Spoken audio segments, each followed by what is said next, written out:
저는 박희숙이라고 합니다. 올해 69살이 되었지요. 세월이 참 빠르다는 생각이 듭니다. 어제만 해도 성철이를 업고 동네를 산책하던 게 엊그제 같은데 말입니다. 그날도 평소와 다름없는 아침이었습니다.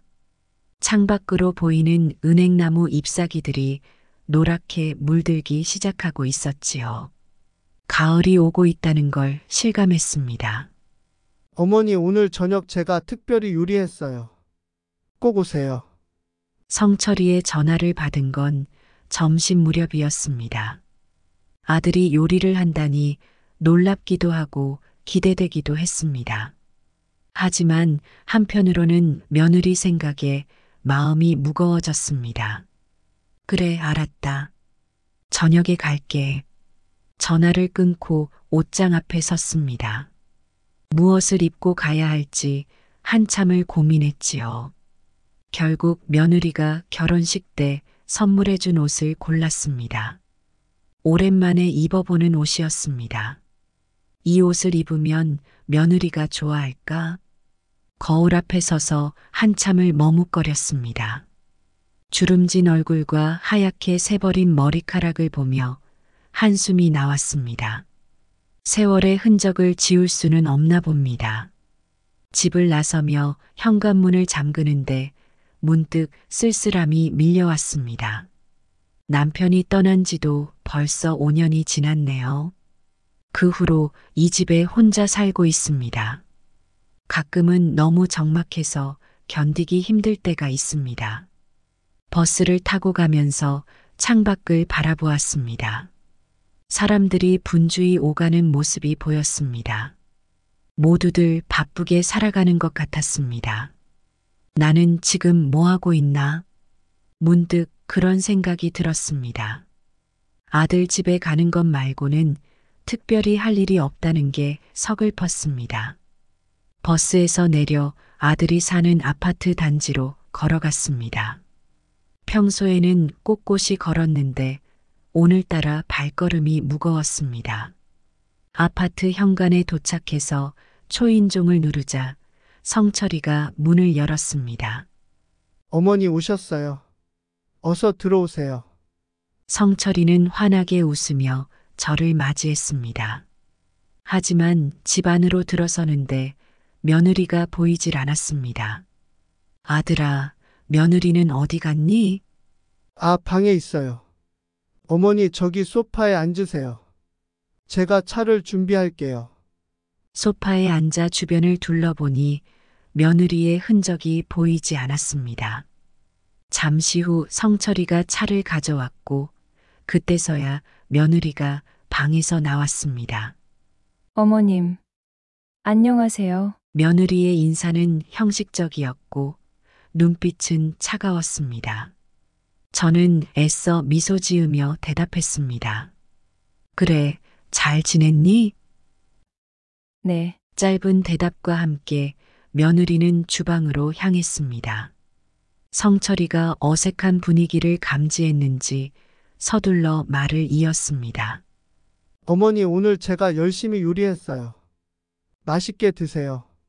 식탁에 앉자 성철이가 준비한 음식들이 하나둘 상 위에 올랐습니다. 그런데 음식들을 보니 제 입맛에 맞는 것이 하나도 없었습니다. 매운 낙지볶음, 마늘이 잔뜩 들어간 쭈꾸미, 양념이 강한 갈비찜, 모두 성철이와 며느리가 좋아하는 음식들 뿐이었습니다. 저는 잠시 당황했습니다. 제가 매운 음식을 잘 먹지 못한다는 것을 성철이가 모를 리 없었는데 말이죠. 하지만 아들의 정성을 생각하며 애써 미소를 지었습니다. 상철아, 이 음식들 너가 좋아하는 것들이구나. 제 말에 성철이는 뿌듯한 표정을 지으며 대답했습니다. 네, 어머니. 제가 자신 있는 요리들로 준비했어요. 많이 드세요. 저는 다시 한번 미소를 지으며 밥을 한술 떠 입에 넣었습니다. 하지만 첫 입부터 맵고 짠 맛에 입안이 화끈거렸습니다. 눈물이 날 것 같았지만 꾹 참았습니다. 음식이 입에 맞지 않아 물을 마시려는데 문득 제 앞에 물컵이 없다는 것을 깨달았습니다. 주변을 둘러보았지만 어디에도 제 물컵은 보이지 않았습니다. 물 좀 마시고 싶은데 컵이 없네.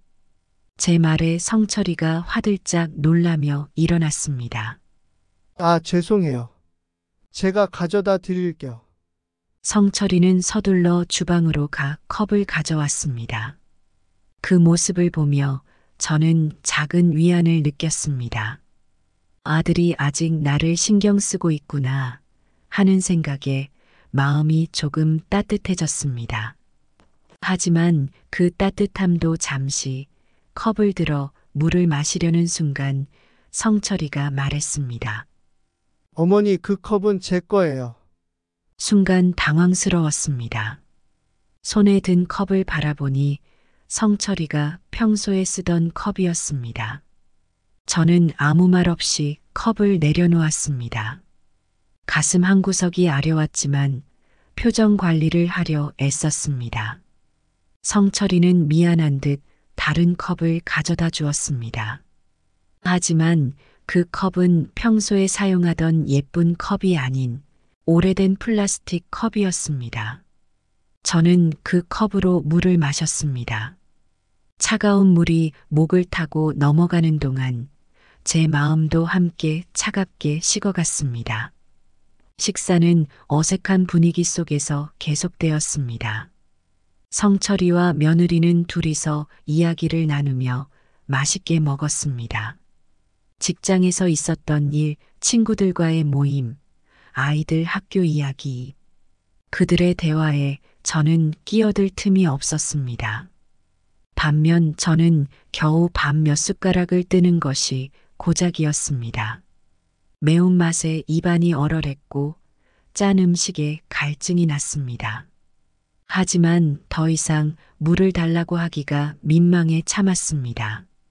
한참을 그렇게 앉아 있다 보니 성철이가 제 모습을 눈치챘는지 물었습니다. 어머니, 왜 많이 안 드세요? 입맛에 안 맞으세요? 순간 어떻게 대답해야 할지 망설였습니다. 솔직히 말하면 아들의 마음에 상처를 줄 것 같았고 그렇다고 거짓말을 하자니 제 양심이 허락하지 않았습니다.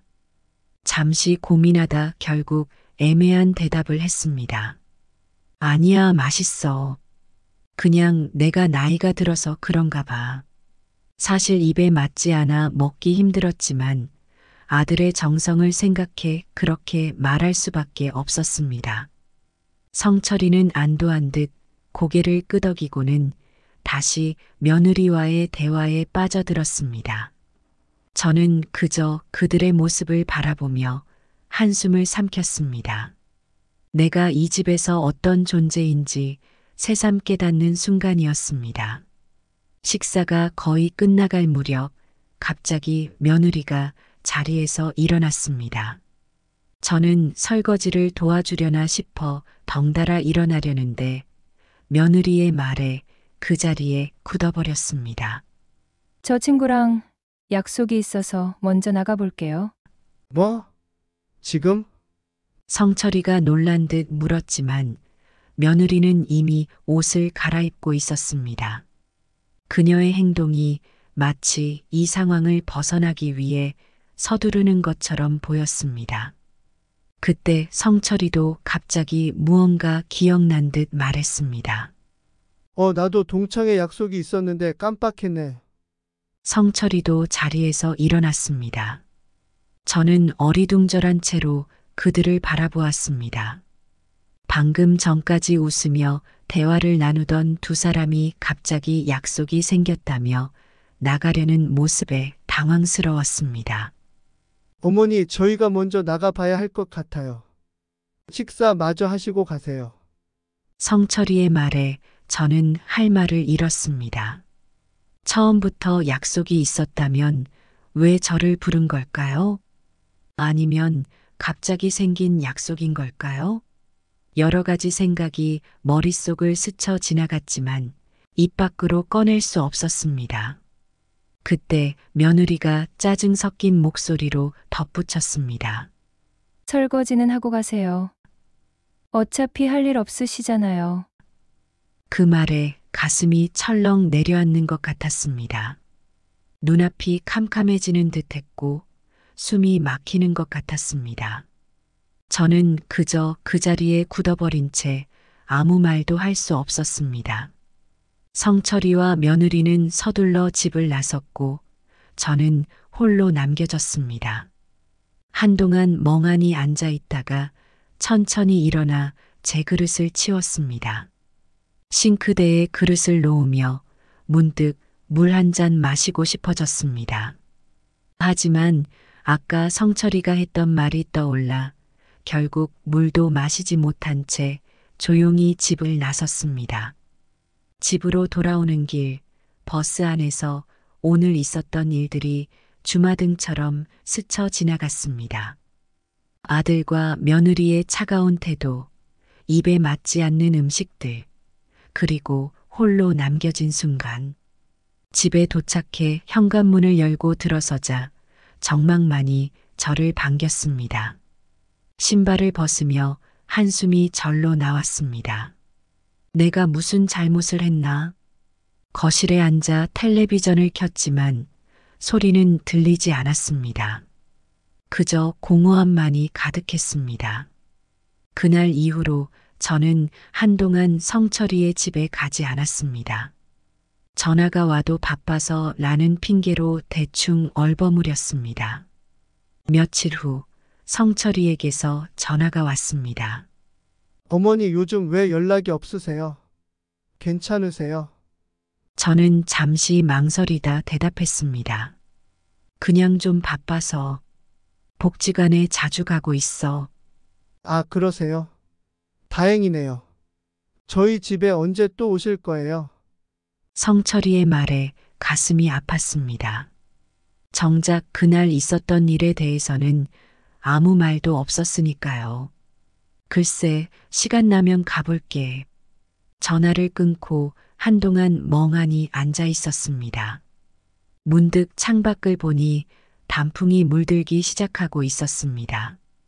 그렇게 몇 주가 지났습니다. 어느 날 복지관에서 친구들과 이야기를 나누고 있는데 갑자기 성철이에게서 전화가 왔습니다. 어머니 큰일 났어요. 제가 갑자기 출장을 가게 됐는데 아이들을 봐주실 수 있으세요? 집사람도 일이 있어서. 순간 망설여졌습니다. 하지만 손주들 얼굴이 떠올라 거절할 수 없었습니다. 알았어. 내가 가지. 서둘러 성철이의 집으로 향했습니다. 도착해보니 성철이는 이미 떠난 뒤였고 며느리가 짐을 싸고 있었습니다. 어머님, 와주셔서 감사해요. 저도 곧 나가봐야 해서요. 며느리의 말투는 여전히 차가웠습니다. 며느리는 서둘러 집을 나섰고 저는 손주들과 함께 남겨졌습니다.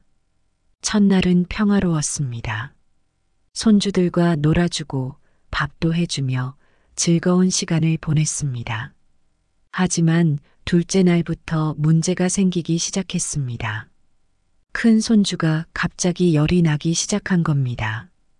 당황한 저는 성철이에게 전화를 걸었지만 받지 않았습니다. 며느리에게 연락하니 짜증 섞인 목소리로 대답했습니다. 어머님, 그 정도는 알아서 하실 수 있잖아요. 저희가 얼마나 바쁜지 아시잖아요. 그 말에 가슴이 아팠지만 아이를 위해 참았습니다. 근처 약국에 가서 해열제를 사와 아이에게 먹였습니다. 셋째 날 작은 손주가 넘어져 무릎을 다쳤습니다. 상처를 소독하고 밴드를 붙여주었지만 아이가 계속 울어서 달래느라 진땀을 뺐습니다. 넷째 날 탈진으로 저도 몸살이 났습니다. 하지만 아이들을 돌봐야 했기에 쉴 수가 없었습니다. 성철이에게 다시 연락했지만 이번에도 받지 않았습니다. 5째 날 드디어 성철이와 며느리가 돌아왔습니다. 하지만 그들의 첫 마디는 감사의 말이 아니었습니다. 어머니, 왜 집이 이렇게 지저분해요? 좀 치우시지. 며느리의 말에 저는 말문이 막혔습니다. 밤낮으로 아이들을 돌보느라 청소할 겨를이 없었는데 말입니다. 어머니 냉장고에 있던 특별한 치즈는 왜 다 드신 거예요? 그거 비싼 거였다고요. 성철이의 말에 가슴이 아팠습니다. 아이들이 먹고 싶어 해서 조금씩 줬을 뿐인데 미안하구나. 내가 몰랐어. 겨우 그 말을 하고 짐을 챙겨 나왔습니다. 집으로 돌아오는 길 눈물이 멈추지 않았습니다. 그 일이 있고 난 뒤 성철이와 며느리와의 관계는 더욱 서먹해졌습니다. 전화도 오지 않았고 저 역시 연락하지 않았습니다. 한 달쯤 지났을까요? 어느 날 우연히 마트에서 며느리를 만났습니다. 반갑게 인사를 건넸지만 며느리는 저를 본 채 만 채 지나쳐 갔습니다. 그 순간 가슴이 찢어지는 것 같았습니다. 장바구니에 담았던 물건들을 그대로 두고 마트를 빠져나왔습니다. 집으로 돌아와 거울을 보니 눈가에 주름이 더 깊어진 것 같았습니다. 쓸쓸함이 밀려왔습니다. 내가 대체 뭘 잘못한 걸까? 그날 밤 잠들기 전 문득 옛날 사진첩을 꺼내 보았습니다. 성철이가 어렸을 때 찍은 사진들, 결혼식 사진, 손주들이 태어났을 때 사진. 눈물이 흘렀습니다. 언제부터 이렇게 멀어졌을까요? 어떻게 하면 다시 가까워질 수 있을까? 그런 생각을 하며 잠이 들었습니다. 다음 날 아침 저는 무거운 마음으로 일어났습니다. 창밖으로 보이는 하늘은 흐렸고 바람이 거세게 불고 있었습니다. 마치 제 마음을 대변하는 것 같았지요. 식탁에 앉아 늘 그렇듯 혼자 아침을 먹으려는데 문득 이런 생각이 들었습니다. 이제 그만하자. 그동안 아들과 며느리에게 받았던 서운함, 무시당했던 순간들이 주마등처럼 스쳐 지나갔습니다. 더 이상 이렇게 살고 싶지 않다는 생각이 들었습니다. 이제 나도 내 인생을 살아야지. 밥을 먹으며 결심했습니다. 더 이상 아들과 며느리에게 연연하지 않기로 한 것입니다. 그들이 저를 원하지 않는다면 저 역시 그들의 삶에 끼어들지 않기로 했습니다. 식사를 마치고 거실로 나와 전화기를 들었습니다. 잠시 망설이다 성철이의 번호를 눌렀습니다. 신호음이 몇 번 울리더니 성철이가 받았습니다. 어머니 무슨 일이세요? 성철이의 목소리에는 약간의 짜증이 묻어 있었습니다. 아마도 바쁜 와중에 전화를 받은 모양이었습니다. 성철아, 잠깐 시간 있니? 할 말이 있어. 네? 지금은 좀 바빠서요. 나중에 다시 연락드릴게요. 아니, 길게 얘기하지 않을 테니 잠깐만 들어주렴. 잠시 침묵이 흘렀습니다. 그리고 성철이가 마지못해 대답했습니다. 네, 말씀하세요. 깊게 숨을 들이쉬고 내뱉었습니다. 그리고 천천히 말을 이어갔습니다. 성철아, 어머니가 그동안 많이 부족했구나. 너의 삶에 자꾸 끼어들려고 해서 미안해. 이제부터는 그러지 않을게. 너희 가족의 일에 더 이상 간섭하지 않겠어. 네? 무슨 말씀이세요, 어머니? 성철이의 목소리에 당황한 기색이 역력했습니다. 하지만 저는 흔들리지 않고 계속 말을 이어갔습니다.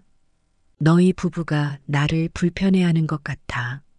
그래서 이제부터는 내가 알아서 살 테니 너희도 너희 삶에 집중하렴. 손주들 얼굴 보고 싶어도 참을게. 어머니 갑자기 왜 이러세요? 무슨 일 있으셨어요? 성철이의 목소리가 높아졌습니다. 하지만 저는 이미 마음을 굳혔습니다. 아니야, 아무 일도 없어. 그저 내가 깨달은 거지. 이제 너희에게 짐이 되고 싶지 않아. 그동안 고마웠다. 잘 살아라. 그리고 전화를 끊었습니다. 성철이가 다시 걸어올 것 같아 전화기의 전원을 껐습니다. 가슴이 먹먹했습니다. 하지만 한편으로는 홀가분한 기분도 들었습니다. 이제 더 이상 아들과 며느리의 눈치를 보며 살지 않아도 된다는 생각에 안도감이 밀려왔습니다. 그날 오후 저는 오랜만에 집 대청소를 했습니다. 구석구석을 정리하며 불필요한 물건들을 정리했습니다. 성철이의 어릴 적 사진과 물건들도 모두 상자에 넣어 다락방에 올려두었습니다. 청소를 마치고 샤워를 한 뒤 거울을 보며 생각했습니다. 이제 나를 위해 살자. 다음 날 저는 일찍 일어나 동네 공원으로 나갔습니다. 아침 운동을 하는 사람들 사이에 끼어 천천히 걸었습니다. 상쾌한 공기를 마시며 걷다 보니 마음이 조금씩 가벼워지는 것 같았습니다. 공원에서 만난 동네 할머니들과 이야기를 나누며 시간을 보냈습니다. 그동안 제가 얼마나 고립된 삶을 살았는지 새삼 깨달았습니다. 희숙 씨, 우리 내일 태권도 배우러 가는데 같이 갈래요? 한 할머니의 제안에 저는 잠시 망설였습니다. 하지만 이내 고개를 끄덕였습니다. 그래요. 저도 한번 배워볼게요. 집으로 돌아오는 길 문득 성철이에게 연락이 올까 싶어 휴대폰을 확인했습니다. 하지만 아무런 연락도 없었습니다. 조금은 서운했지만 이내 마음을 다잡았습니다. 괜찮아. 이제 내 인생에 집중하자. 그날 저녁 저는 오랜만에 푸짐한 요리를 했습니다. 남편이 살아있을 때 가끔 해먹던 꽃게찜이었습니다. 혼자 먹는 밥이었지만 오랜만에 마음이 편안해지는 것 같았습니다.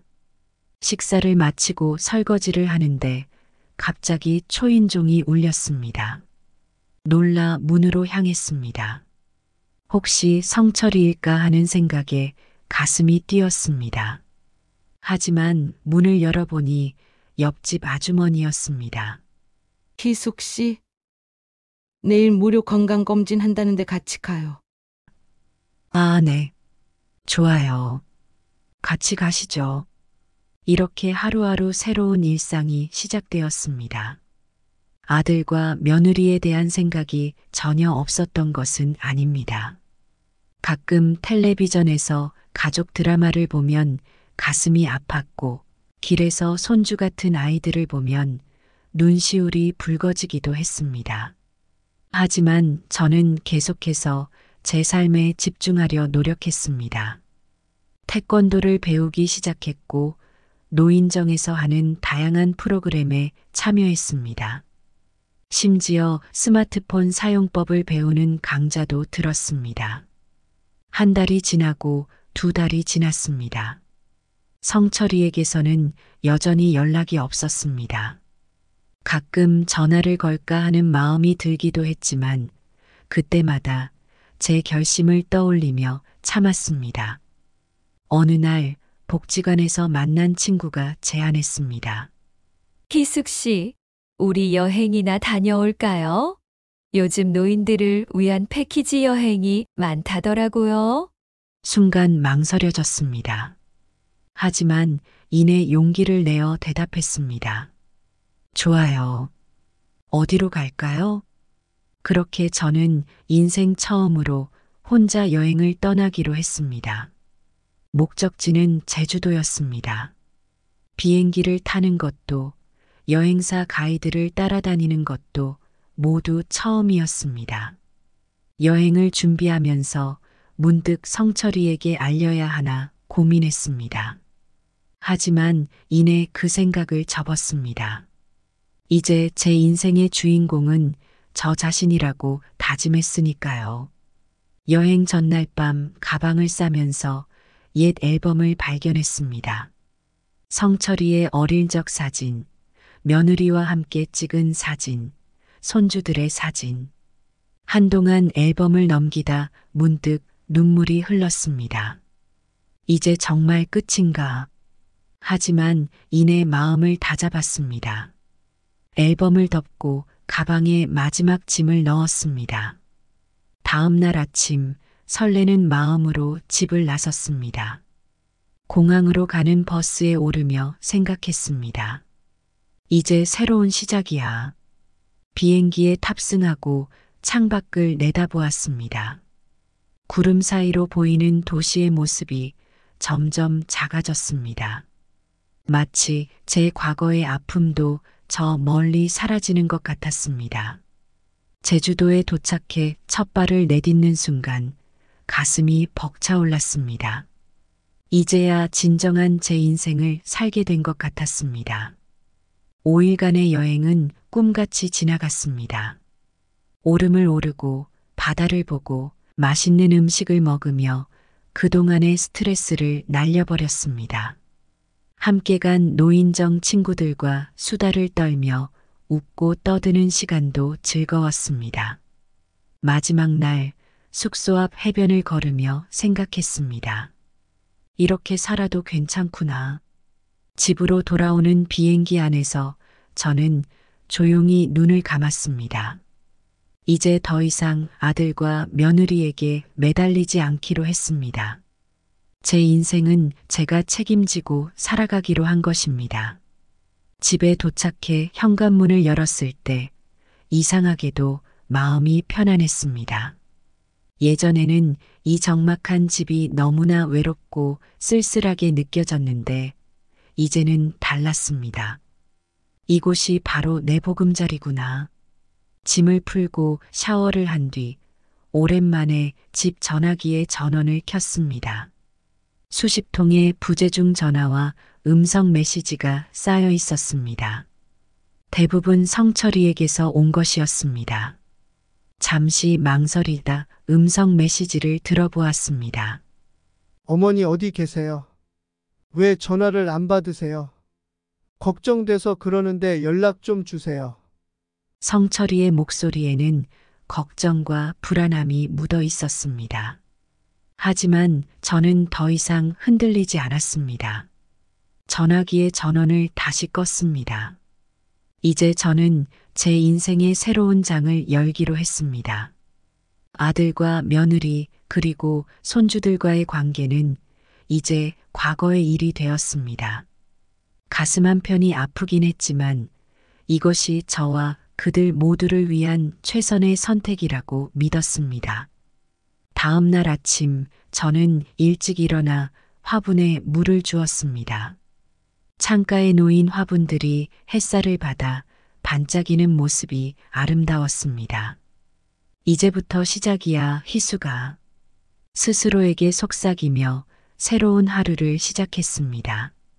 그날 오후 저는 용기를 내어 미용실에 갔습니다.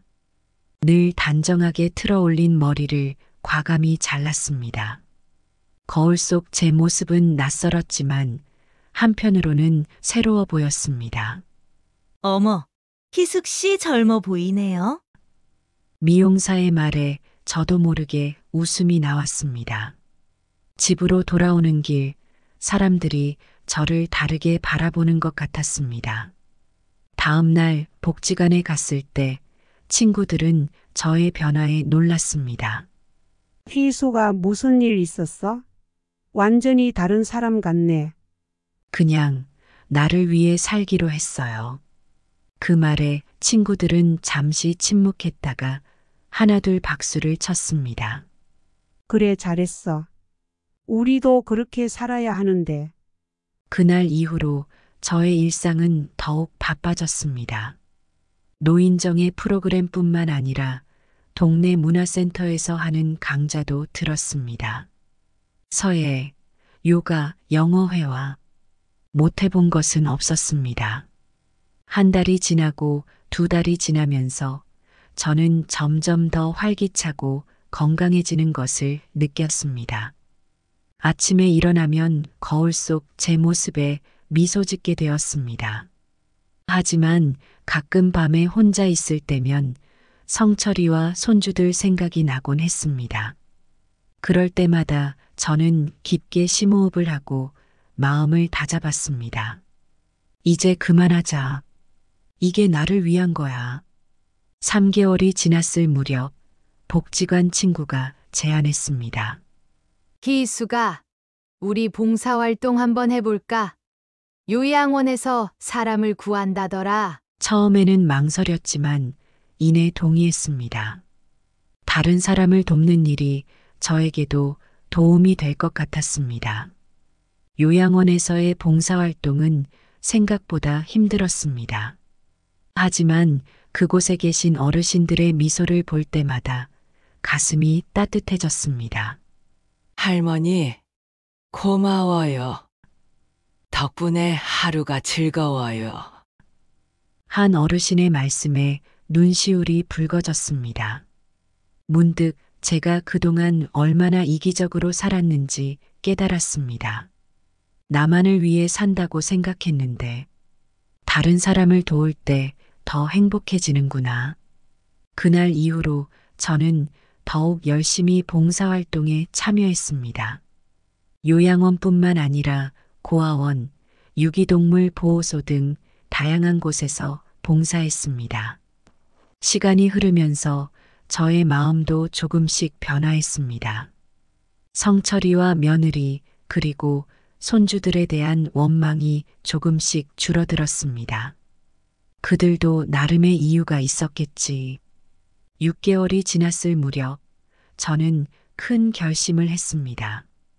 그동안 모아둔 돈으로 작은 카페를 열기로 한 것입니다. 노인정 친구들과 함께 운영하기로 했습니다. 우리가 무슨 카페야? 할 수 있어. 우리도 아직 젊어. 서로를 격려하며 카페 준비를 시작했습니다. 장소를 구하고 인테리어를 하고 메뉴를 정하는 과정이 힘들었지만 즐거웠습니다. 드디어 카페 오픈 날 떨리는 마음으로 문을 열었습니다. 처음에는 손님이 없어 걱정했지만 점점 입소문이 나면서 찾아오는 사람들이 늘어났습니다. 할머니들이 운영하는 카페라니 특이하네요. 커피 맛이 정말 좋아요. 손님들의 칭찬에 어깨가 으쓱해졌습니다. 문득 성철이가 이 모습을 본다면 어떤 반응을 보일지 궁금해졌습니다. 카페를 시작한 지 3개월째 되는 날이었습니다. 평소와 다름없이 카운터에서 일하고 있는데 누군가가 들어왔습니다. 어서 오세 말을 멈췄습니다. 그 손님은 다름 아닌 성철이었습니다. 어머니? 성철이의 눈에는 놀람과 당황스러움이 가득했습니다. 저도 마찬가지였습니다. 성철아. 잠시 침묵이 흘렀습니다. 그때 주방에서 일하던 친구가 나왔습니다. 희수가 무슨 일이야? 어머, 이분이 아들이구나. 성철이는 여전히 말을 잇지 못했습니다. 저는 깊게 숨을 들이마시고 입을 열었습니다. 여기 앉아볼래? 커피 한 잔 대접할게. 성철이는 망설이다 고개를 끄덕였습니다. 테이블에 앉은 성철이에게 직접 만든 커피를 내왔습니다. 어머니, 저희가 많이 찾았어요. 연락도 안 되고 정말 걱정했습니다. 성철이의 목소리에는 미안함과 걱정이 섞여 있었습니다. 미안하구나.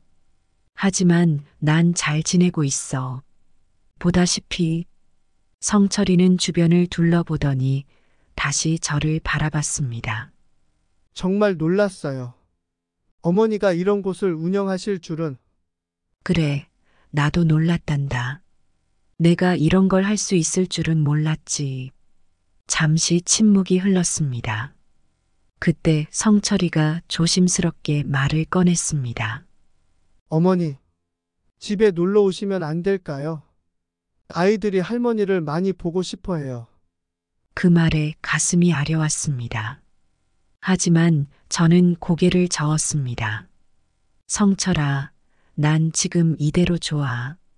이제 와서 깨달았지만 나에게도 내 삶이 필요해. 너희를 버린 게 아니야. 그저 나를 찾은 거지. 성철이의 눈에 눈물이 고였습니다. 정말 죄송합니다, 어머니. 저희가 너무 무심했어요. 아니야, 너희 탓이 아니야. 우리 모두 서로를 이해하지 못했던 거지. 하지만 이제는 달라. 난 내 삶을 살고 너희도 너희 삶을 살아가면 돼. 그렇다고 우리가 완전히 남이 되는 건 아니야. 성철이는 잠시 생각에 잠기더니 고개를 끄덕였습니다. 알겠습니다, 어머니. 저희가 어머니의 선택을 존중할게요. 하지만 가끔은 연락해 주세요. 그리고 보고 싶을 때 찾아와도 될까요? 그럼 그렇게 하자. 그날 이후로 성철이는 가끔 카페에 들러 커피를 마시곤 했습니다. 처음에는 어색했지만 점차 편안한 대화를 나눌 수 있게 되었습니다. 며느리도 한번 왔었는데 예전과는 다른 모습이었습니다. 어머님, 정말 멋지세요. 제가 너무 좁은 생각을 했던 것 같아요. 며느리의 말에 마음이 따뜻해졌습니다. 시간이 흘러 1년이 지났습니다. 카페는 더욱 번창했고 저의 삶은 더욱 풍요로워졌습니다. 봉사활동도 계속했고 새로운 취미도 생겼습니다. 등산을 시작해서 주말마다 산에 오르곤 했습니다. 어느 날 성철이가 아이들을 데리고 카페에 왔습니다. 할머니! 손주들이 달려와 안겼습니다. 그 순간 눈물이 났지만 이번에는 기쁨의 눈물이었습니다. 할머니, 이제 자주 볼 수 있어요? 손주의 물음에 고개를 끄덕였습니다. 그래, 할머니가 시간 날 때 보자. 성철이와 며느리는 그런 모습을 보며 미소 지었습니다. 저는 이 나이에도 불구하고 더욱 활기차고 행복한 삶을 살고 있습니다. 카페는 이제 동네의 명소가 되었고 저는 여러 미디어에서 인터뷰 요청을 받기도 합니다. 박희숙 씨, 어떻게 이 나이에 새로운 삶을 시작할 용기를 내셨나요? 이런 질문을 받을 때마다 저는 이렇게 대답합니다. 나이는 숫자에 불과해요. 언제든 새로운 시작을 할 수 있어요. 중요한 건 자신을 믿는 마음이죠. 물론 가끔은 힘든 날도 있습니다. 몸이 예전 같지 않아 피곤할 때도 있고 가족들이 그리울 때도 있습니다. 하지만 그럴 때마다 제 선택을 후회하지 않습니다. 성철이와 며느리 그리고 손주들과의 관계도 많이 좋아졌습니다. 이제는 서로의 삶을 존중하면서도 가족의 정을 나눌 수 있게 되었습니다. 명절에는 다 같이 모여 식사를 하고 가끔은 함께 여행을 가기도 합니다. 제2의 인생을 시작하고 돌이켜보면 참 많은 것이 변했습니다. 하지만 가장 큰 변화는 제 마음속에서 일어났습니다. 이제는 누군가의 어머니나 할머니로서가 아닌 한 인간 박희숙으로서 당당히 살아가고 있습니다. 앞으로 얼마나 더 살 수 있을지 모르겠지만 남은 인생을 후회 없이 살고 싶습니다. 새로운 도전을 두려워하지 않고 매 순간을 소중히 여기며 살아가려 합니다. 이 이야기를 들려주는 이유는 누군가에게 용기와 희망을 주고 싶어서입니다. 나이가 들었다고 혹은 가족에게 버림받았다고 좌절하지 마세요. 언제든 새로운 시작을 할 수 있습니다. 자신을 믿고 한 걸음 내딛는다면 놀라운 변화가 찾아올 거예요. 제 이야기가 끝났습니다. 이제 여러분의 이야기를 시작해 보세요. 새로운 시작은 결코 늦지 않았습니다.